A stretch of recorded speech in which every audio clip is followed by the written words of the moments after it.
En moins 4236, l'Afrique invente déjà un calendrier sidéral.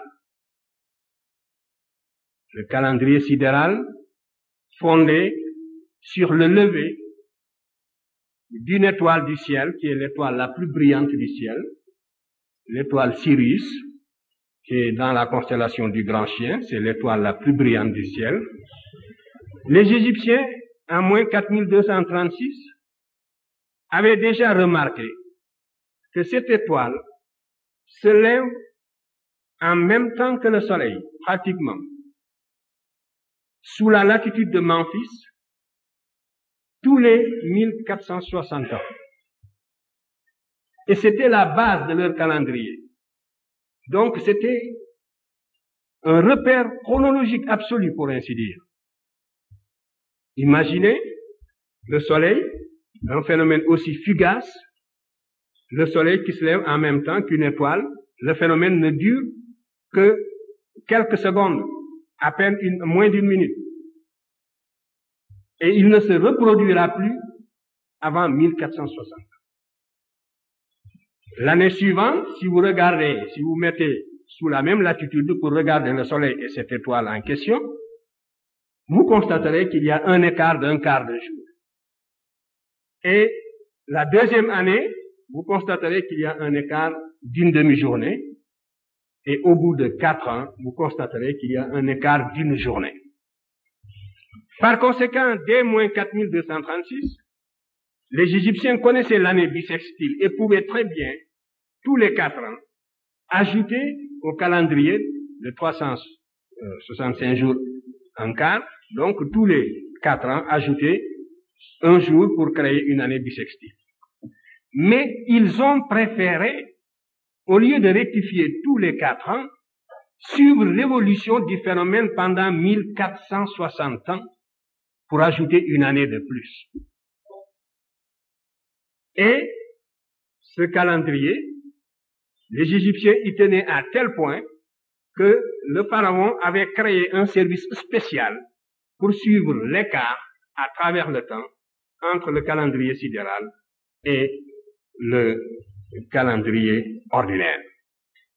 C'est donc, et nous connaissons, les levées héliaques, n'est-ce pas, qui jalonnent l'histoire égyptienne. Donc, ceci pour montrer que l'Égypte est entrée dans la période historique avec des connaissances astronomiques précises. Et sur ce point, l'unanimité est presque faite pour tous les spécialistes. On sait que l'Égyptien connaissait une méthode de détermination des phases de la Lune qui n'avait rien à voir avec les méthodes qui seront inventées ultérieurement.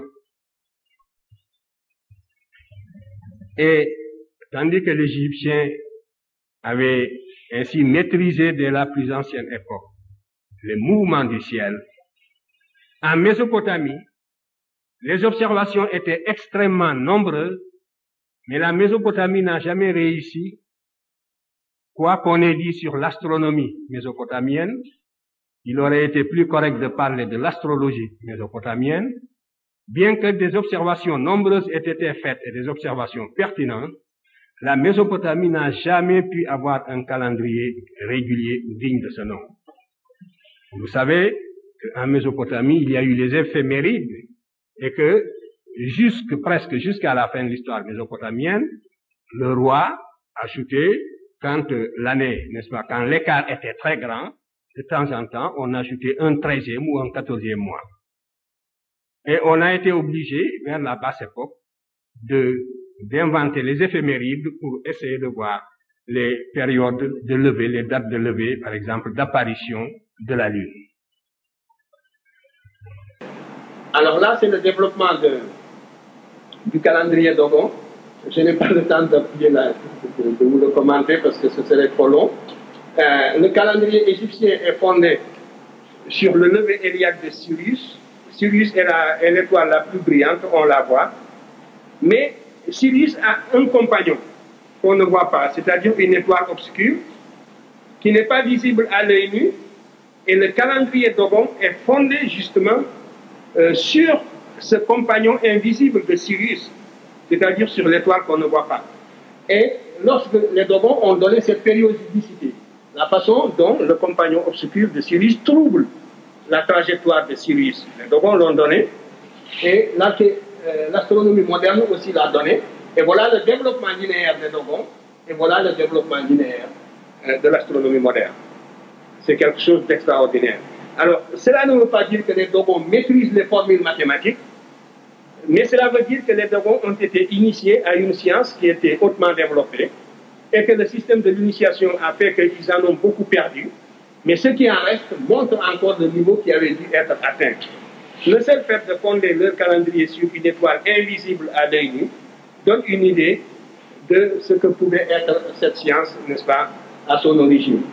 Et il y a d'autres faits sur lesquels il serait trop long, par exemple, de s'étendre. Mais ces deux courbes vous donnent une idée aussi de ce que l'Afrique recèle comme vestige de savoir. Passez au suivant.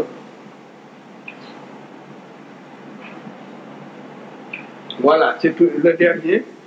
Donc, ici, parce que vous me direz, bon, si l'Afrique a connu cette brillante civilisation, comment se fait-il que nous en soyons là où nous sommes aujourd'hui? Mais c'est parce que, vous voyez, la régression est un fait historique que l'historien et le sociologue rencontrent, qui ne doit pas les étonner, mais qu'on doit expliquer. La Méditerranée, dans l'Antiquité, vous voyez comment elle était représentée. Au Moyen-Âge, avec la perte des connaissances, la carte du Moyen-Âge, voilà comment on représentait la Méditerranée. C'est extraordinaire. Ça, voilà, au Moyen-Âge, une carte de la Méditerranée. Et sur une carte de Ptolémée, la représentation de la Méditerranée était beaucoup plus exacte. Donc, c'est pour vous dire que la perte de la civilisation est une chose qui arrive. C'est arrivé en Égypte et elle est toujours le fait de la perte de la souveraineté nationale. Lorsque un peuple cesse d'être maître de son système éducationnel, il régresse. L'Égypte, à partir du moment où elle a été occupée par Cambyse, il a suffi de 7 siècles continus d'occupation étrangère. Cambyse en moins 525, Alexandre le Grand en moins 333, et puis ensuite les Romains. Et il a suffi tout simplement que ce même peuple égyptien qui n'avait même pas encore émigré, celui-là même qui avait créé la civilisation dans la même vallée, en restant sur place et en ne perdant que son système éducationnel, en restant sous le joug de l'étranger maintenant qui lui empêchait de mener son destin comme il le voulait, cela a suffi pour que sur place il retombât dans la barbarie. Voilà de quelle manière on régresse.